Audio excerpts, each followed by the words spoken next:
దగాకోరు ప్రభుత్వం. చంద్రబాబు నాయుడు గారు ఈ మధ్య నెలకు ఒకసారి ఎవరో ఒక దళితుడి ఇంటికి వెళ్తున్నాడు ఏరుకుని.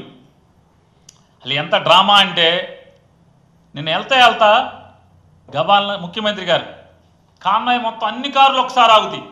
మామూలుగా అయితే మళ్ళీ ముందు కార్లు ముందుకెళ్ళిపోవాలి, గబాలని చంద్రబాబు కారు బ్రేక్ కొట్టంగానే వెనక కార్లు వచ్చి చంద్రబాబు కారు గుద్దుకోవటమో లేకపోతే గుద్దుకున్నంత పని చేయటం అయ్యి ఈయన దిగి గబగబా సెక్యూరిటీ వాళ్ళు వాళ్ళందరూ పరిగెత్తురావాలి, వీళ్ళందరూ పరిగెత్తురావాలి.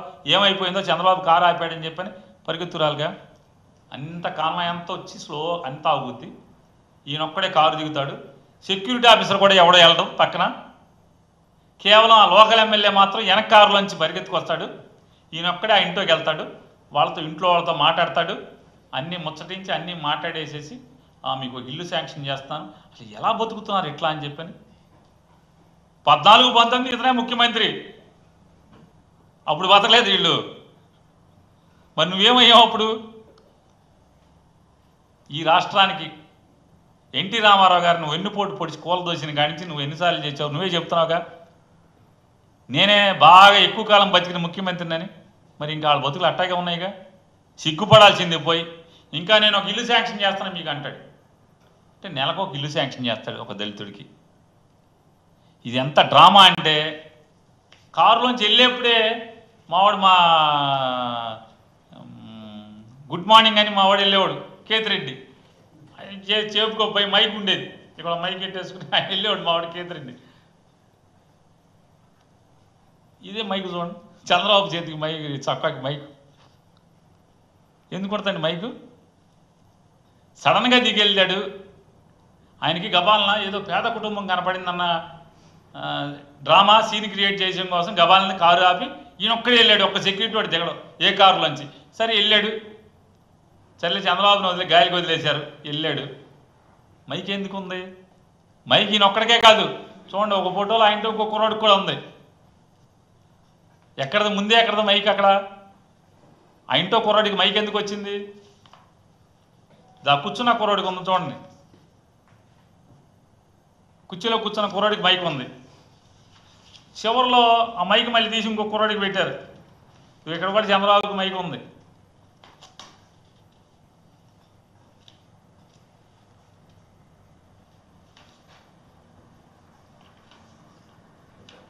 ఇక్కడ చూడండి, ఆ మైక్ మళ్ళీ మారింది, మారి ఈ కుర్రోడికి వచ్చింది, ఈ అడ్డచారల కుర్రోడికి వచ్చింది, ముందు ఇంకో కుర్రోడికి ఉంది. అంటే ఎంత ప్రీ ప్లాన్డ్ డ్రామా. మామూలుగా సడన్గా ముఖ్యమంత్రి రోడ్డు మీద కారాపి ఇంట్లోకి వచ్చేప్పటికి మధ్యాహ్నం పూట అన్నం తింటానో నేల మీద గిన్నెలో, అంత పేదరికలు అంటే ఏముంటాయి?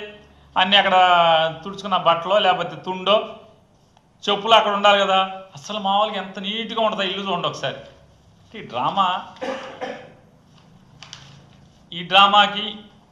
డ్రామాకి ఏమీ తేడా లేదు. మరొకసారి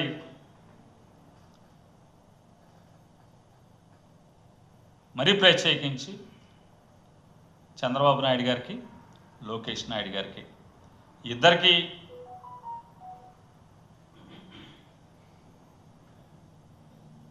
మేము పిలుస్తున్నాం, మీరు కదలండి. మేము మాదేదో బబుల్ స్టాండర్డ్ అని చెప్పారు కదా చాలా మామూలుగా తప్పుడు మాటలు.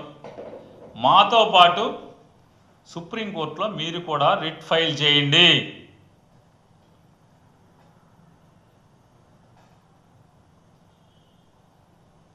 ఎందుకంటే మేము చెప్పేవి ఆ చట్టంలో, కొత్త చట్టంలో వచ్చినాయి కాబట్టి. ఏది? వక్ఫ్ బోర్డు CEO ముస్లిమేతరులు ఉండొచ్చు, అలాగే వక్ఫ్ బోర్డులో సభ్యులుగా 2 ముస్లిమేతరులు ఉండాలి. వక్ఫ్ ఆస్తులు కలెక్టర్ ఎప్పుడు కావాలంటే అప్పుడు తీసేసుకోవచ్చు, అది వక్ఫ్ది కాదు అని కలెక్టర్ డిక్లేర్ చేయటానికి సంపూర్ణమైనటువంటి అధికారాన్ని కలెక్టర్కి ఇచ్చినట్టుగా ఆ సవరణ చేశారు. ఇట్లాంటివన్నీ మేము తప్పు పడుతున్నాం. ఇది తప్పు. ఏ మతాన్నైనా మనం సమంగా చూడాలి.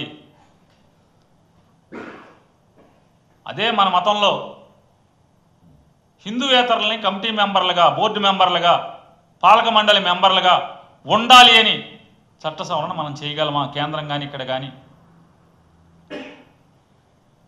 లేదా క్రైస్తవ కమిటీల్లో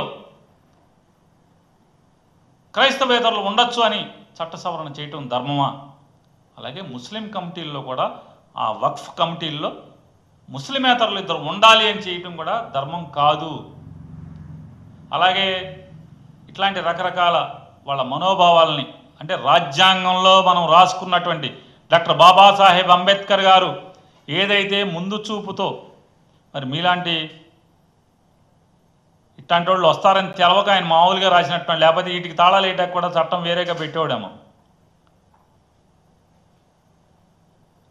ఈ రకంగా బాబాసాహెబ్ అంబేద్కర్ గారి రాసుకున్నటువంటి రాజ్యాంగానికి తూట్లు పొడుస్తూ దానికి వ్యతిరేకంగా, సహజ న్యాయాలకు విరుద్ధంగా, సుప్రీంకోర్టుల తీర్పులకి భిన్నంగా విరుద్ధంగా జరిగినటువంటి చట్ట సవరణ ఇప్పటికైనా పునరాలోచన చేసి వెనక్కి తీసుకోమని చెప్పని, భారతదేశంలో వ్యక్తిగత స్వేచ్ఛ, మత స్వేచ్ఛ, ప్రార్థనా స్వేచ్ఛ ఇటువంటి తూట్లు పొడిచేదానికి ఎవరు కూడా ప్రయత్నం చేయకూడదు.